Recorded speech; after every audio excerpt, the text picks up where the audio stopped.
It is the final game of summer for the Blue Devils as they turn their attention to league play this weekend, taking on NC State. Got to be some good vibes, taking on in-state foes.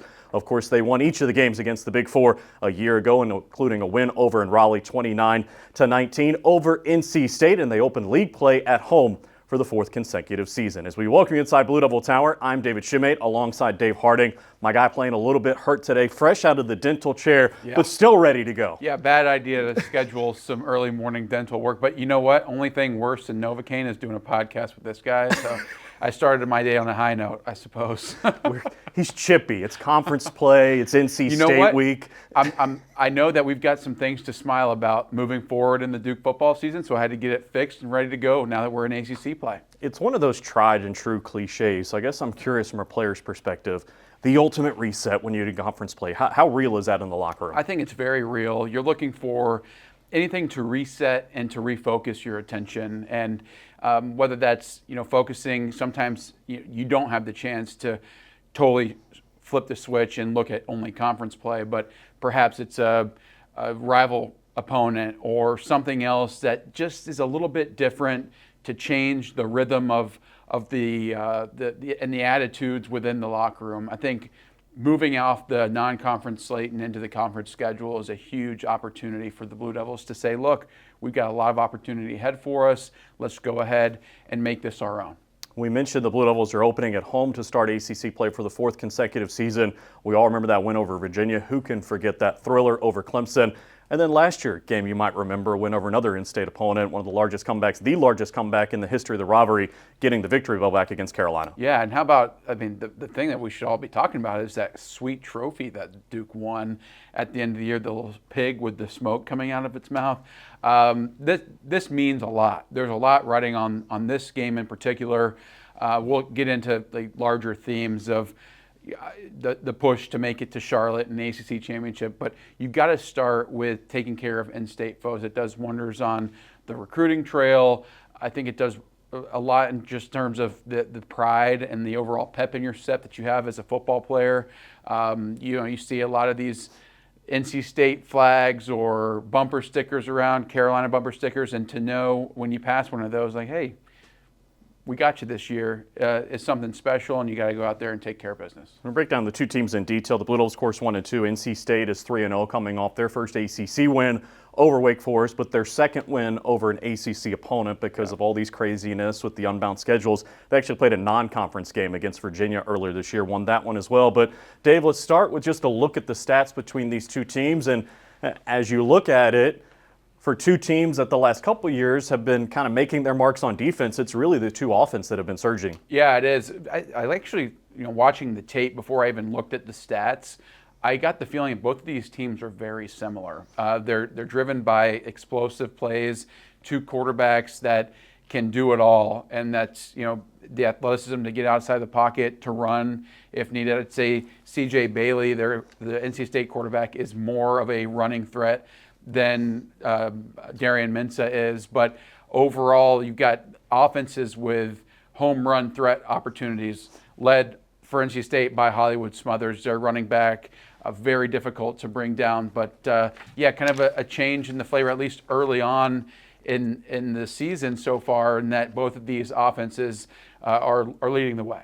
You talk about Hollywood Smothers right here. We see this 175 yards per game rushing. That's pretty much all him. He's nearly 400 yards already on the season. He's the ACC's leading rusher. Sometimes teams do it by committee. The Blue Devils certainly have a rotation they use in the backfield. You mentioned Bailey is certainly a slice of it, the quarterback for NC State, but he's the bell cow. He is, and I think the special thing about him is it's almost impossible or rare to see him come down on first contact, or not even, it's not fair to say first contact. The person that is typically first in position to bring Hollywood Smothers down often fails, and that's because he's very shifty. He's good at sidestepping, giving you a little head fake and going the other direction, but he's also got some physicality. He's willing to lower his pads, get through a potential arm tackle, and then definitely has the speed to finish off runs. I think he's averaging right at 6 yards a carry right now. I don't think that that's an inflated number based off of some of the explosive runs that we've seen. This is a guy that's willing to go out there, grind it out, get some tough yardage, and often falling forward. So a very, very threatening back when you consider the home run threat and the every down threat that he poses. To me, it's an interesting juxtaposition as we look at Blue Devils defense, only giving up about 147 yards a game on the ground. Look, and they've talked about this, there have been some challenges defending the quarterback in the run game, but when they've gone against kind of a set, hand the ball off and run up the middle, even stretching it a little bit, they fared awfully well against run games. They have. I think this is the most balanced attack that the Blue Devil defense has faced to date. And the challenging thing about defending NC State's offense is not only do you have the threat that Hollywood Smothers brings in the true run game, you have C.J. Bailey, who, in my mind, arguably the most improved player in the conference. He is playing at a phenomenally high level this year than he did as a true freshman last year. You could see the raw talent, but this is a player that's changed his body, put on some weight, good weight, and filling out his 6'6" frame. But what he brings to this offense makes them multi-dimensional and very difficult to slow down because he can run the ball, as we talked about. There are several quarterback draws, designed quarterback run game schemes that have gashed opposing defenses, both Virginia and Wake Forest, right up the middle. But also, and we talk about this a lot with Darian Mensah, his ability to escape the pocket, get outside, improvise a little bit, and extend a play with his eyes down the field, that's there too. Also, consider the fact that he's much more comfortable in the pocket. I think he's making sound decisions with the football. Kurt Roper, the offensive coordinator, familiar name for many Duke fans, who was the offensive coordinator when I was playing here, has done a good job of making sure that if the look isn't there, Bailey's throwing the ball away, not taking a big risk. I think this is an offense that's playing as good as an NC State offense has played in a very, very long time. Yeah, worth noting, Dave Doran in his 13th season, but new coordinators on each side of the ball this year. You mentioned Kurt Roper, and DJ Elliott is now helming the defense. Just one more note on the offense. Do you agree, kind of my estimation looking at it, the way they spread the football around to different receivers? Joe Lee is a really good tight end. Wesley Grimes can certainly stretch the field. Collectively, it's the best group of wideouts and tight ends the Blue Devils have seen this season? Yeah, I think so. Again, this goes back to the whole, this is the best balanced attack that the Duke defense has seen to this point. You've got to also add in the offensive line. This is an offensive front that's experienced. They're huge. I mean, everybody up there is well over 300 pounds. They're pretty athletic too, handle movement decently well. This offense is the real deal as I see it within the ACC. And one thing to hit on about this team as a whole before we get any further, that opening graphic showed, and you referenced 3-0. And you talked about the two teams, both ACC teams, one of them not counting as a conference win. That first game, arguably the biggest, against ECU, playing them at home, coming off of a very emotional bowl loss to them at the end of last season. This is a group that's playing very mature football. They're not phased, and they've been tested early and have found ways to win. It hasn't always been pretty.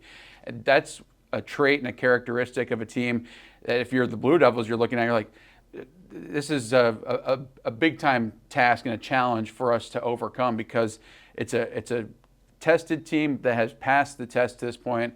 3-0, big challenge. Well, just to echo what you're talking about, those three games, ECU and Virginia were driving late with chances to win. NC State made plays. Those two ACC opponents, Virginia and Wake Forest, NC State was actually down at halftime, but outscored them combined. I think it was 38-7 in the second half of those two games. But to mention a mature team and the way that they're playing, when you look at the stats, it's easy to see why they are 3-0. Bailey's only thrown one interception, and I don't know if I've ever seen this for a team that's played 3 games, Dave. They haven't fumbled, and their opponents haven't fumbled. There have been no fumbles in the games played by NC State. They're playing awfully clean. They are clean football. I mean, they've had some penalty issues and some pre-snap stuff, especially early in the game. But overall, this is a group that, and I think it goes back to the maturity. They've come out, they're very well prepared, and it's also an indicator. You mentioned only one interception that C.J. Bailey has thrown. That is a massive change from what we saw last year. He was a little turnover prone a year ago, flustered in the pocket. he is making very sound decisions with the football, stepping up into the pocket to buy himself some extra time. And you also alluded to finding numerous targets. He's not getting locked in on one or two guys. And for a Duke defense that's been struggling a little bit with consistency through the first 3 games of the season, it's a big challenge that you've got to face in your opener in conference play. I think NC State's a real contender, kind of a dark horse. Not many people talking about them in the grand scheme of things, but I think this is a group that is set and poised to make a push in the conference. That being said, it's a Duke defense that had a lot of similar faces last year in Raleigh. 29-10-19 was the score, and it was a defense for Duke that dominated that game. We're going to talk about that maybe coming up in your player to watch this week, but a lot of guys are back. Be interesting to see schematically how the Blue Devils match up with NC State, because they did have so much success this year, really last year I should say, controlling that game on defense. I think that matters. You can't rest on what you did a season ago, but to go on the road in Raleigh, one of the better environments in the conference, and to have gotten a win with this coaching staff also does breathe some confidence into this group. And to the point of what we're talking about, when you're looking for a reset coming off of the non-conference schedule, you're looking at a familiar foe, the rival that we've talked about, but also a foe that you've had success against, which coming into the game, I think, gives this Blue Devil crew a lot to play for. Let's talk about the Blue Devil offense versus the NC State defense. We kind of talked about how they're doing it defensively, really good adjustments, or we talked with Coach Diaz earlier in the week, kind of said maybe they're just playing better in the second half, because statistically they've given up some yardage and some points in the first half, but locked it down in the second half under DJ Elliott. Kind of a little bit different scheme than we've seen in past years. And a Blue Devil offense, Dave, that you look at these numbers, they look awfully good. 30 points a game, nearly 500 yards per game. And it feels like they maybe have left more points than opportunities out there. And I think that's been a big theme this week of execution in the red zone, taking advantage of going up and down the field, because in 3 games, the Blue Devils have only punted 3 times. Yeah, they've been explosive. There's no doubt about it. The run game is much improved from a season ago. And outside of a few turnovers or mistakes, whether that's getting into the red zone or coming up with empty drives, because of some mistakes in the special teams realm, this is a group I think that's playing at a very high level. They've got a lot of different weapons, and they're going to need to be playing at a high level against this State defense. You mentioned a different scheme a little bit with Elliott as a defensive coordinator. They play still a mix of 3-down and 4-down defensive fronts, but a little less shifting and last-second movement than what we saw last week.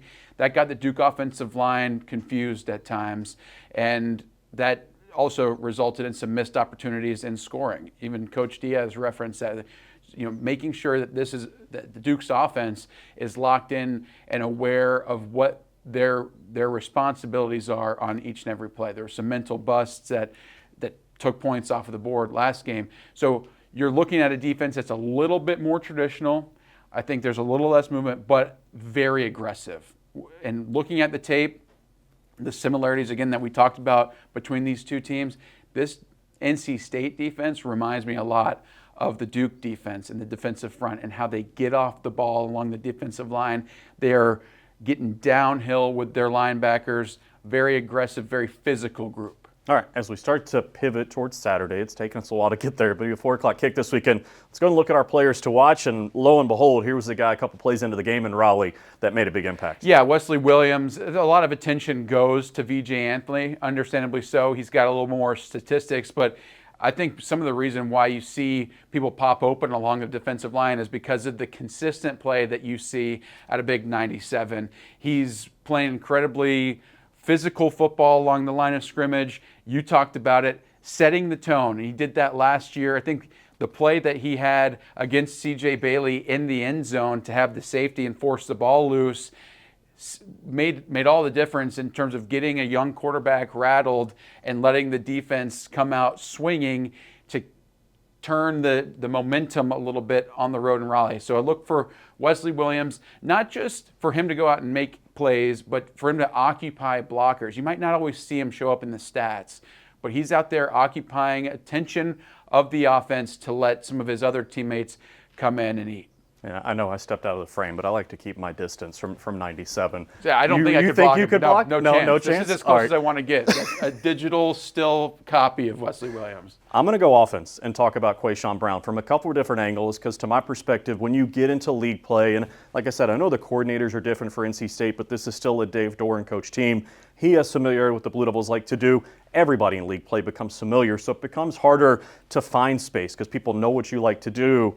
You need someone who's quick twitch, and I feel like Quayshawn Brown is that guy in the passing game that can find open pockets, whether that be over the top or in the middle of this NC State defense. I think he could have a big day. And also special teams. I mean, I know we've talked at times the Blue Devils have had some things they need to clean up in special teams. NC State has had their own issues. They gave up a kick return to Wake Forest to start the game a week ago. I know he's the punt returner, but wouldn't be surprised to see Quayshawn do something special on special teams as well. Yeah, I think that's a great pick. And NC State does a good job of blending coverage in the backfield, zone, man. And Quayshawn Brown has found a way to find holes in opposing teams' coverages and getting open. He's got great speed and athleticism to be that home run threat, sound hands. I think he's going to have a big day if Duke wants to come away with a win. It's supposed to be beautiful this weekend, great weather, the last weekend of summer. So I'm going to throw you a softball here to close it out. When is the proper transition to fall food, fall drinks, fall traditions as you get later into September? Is it totally weather dependent, or do you like to look at the physical start of fall? It's weather dependent for me. First of all, I've got to say there is never an Wait appropriate for it. time to transition to pumpkin anything. Okay, that's inappropriate. Just a blanket statement. But if you're talking Not even about for Halloween, you can't have one in front of the house?